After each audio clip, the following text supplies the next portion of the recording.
मैं उम्मीद करता हूँ कि आप सब लोग खैरियत से होंगे और आप लोगों का रमज़ान और रोज़े बहुत अच्छे गुजर रहे होंगे। फाइनेंशियल मार्केट के ऊपर बात करेंगे। आज का दिन बहुत ज़्यादा इंपॉर्टेंट है क्योंकि सुबह मार्केट ओपन हो जाएगी और बहुत सारी आप लोगों को वोलेटिलिटी मार्केट के अंदर देखने को मिलेंगी जो इस टाइम पे टेंशन चल रही है यूएस, ईरान और इसराइल के दरमियान। और ये चीज़ होनी थी ऑलरेडी, मतलब ये चीज़ प्रेडिक्टेड थी इस वजह से क्योंकि लास्ट टाइम जब यूएस और ईरान के मुज़ाकरात हुए थे तो उनका कोई सोल्यूशन नहीं निकला था। ठीक है, कोई भी सोल्यूशन नहीं निकला था और यूएस ने हमला करना ही था ईरान के ऊपर। और इस टाइम पे जो चीज़ें हो गई हैं, जैसे यूएस ने खुद तो हमला नहीं किया लेकिन इसराइल के थ्रू हमला करवाया। जैसे इसराइल पहले जो चीज़ें वगैरह कर रहा था, आप लोगों को सब इस चीज़ के बारे में आइडिया, लेकिन हम सिर्फ इसी टॉपिक के ऊपर रहेंगे। ठीक है, जब इसराइल ने हमला किया तो जवाबी कार्रवाई में ईरान ने भी हमला किया। ठीक है, फिर ईरान ने जितने भी मतलब के एयर बेसिस थी यूएस की, तो वहाँ उसने हमले किए हैं, जिसमें आपको पता है कि कतर के अंदर, बहरीन के अंदर, दुबई के अंदर, मतलब वहाँ सिर्फ और सिर्फ उसने यूएस की एयर बेसिस को टारगेट किया है। और जिससे आप सब लोगों को पता है कि टेंशन बहुत ज़्यादा बढ़ेंगी। ठीक है, मिडिल ईस्ट के अंदर उसने कोई जगह नहीं छोड़ी, हर जगह उसने मतलब अपनी जवाबी कार्रवाई दिखाई है। और बात यहाँ खत्म नहीं होती। यूएस हमेशा ये चाहता है कि ईरान के ऊपर उसका होल्ड हो, ठीक है, ताकि वो एक न्यूक्लियर नेशन ना बने। सिर्फ लड़ाई सिर्फ न्यूक्लियर नेशन की है। ये ईरान चाहता है कि वो न्यूक्लियर नेशन बन जाए, लेकिन यूएस चाहता है कि वो ये चीज़ ना करे। ठीक है, इसी चीज़ को देखते हुए आगे आप ये देखेंगे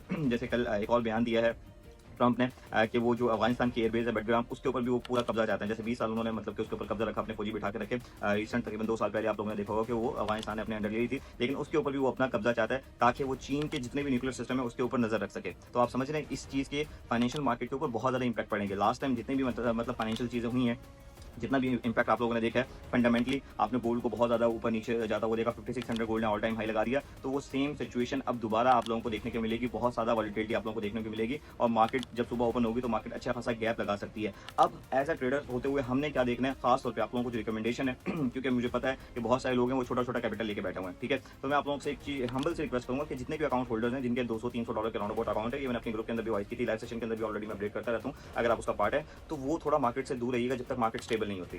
जब भी वॉर की सिचुएशन होती है, इस तरह की टेंशन होती है, तो मार्केट के अंदर वॉलिटिलिटी बहुत ज़्यादा होती है, बहुत ज़्यादा मूव आता है। ठीक है, अब हर बंदा ये समझ रहा होगा कि भाई मार्केट गैप से ओपन होगी और मार्केट फौरन रॉकेट की तरह बहुत तेजी से ऊपर जाएगी। सर, ऊपर तो जाना है मार्केट ने, लेकिन इस तरीके से नहीं कि अचानक ऊपर चल जाए मार्केट।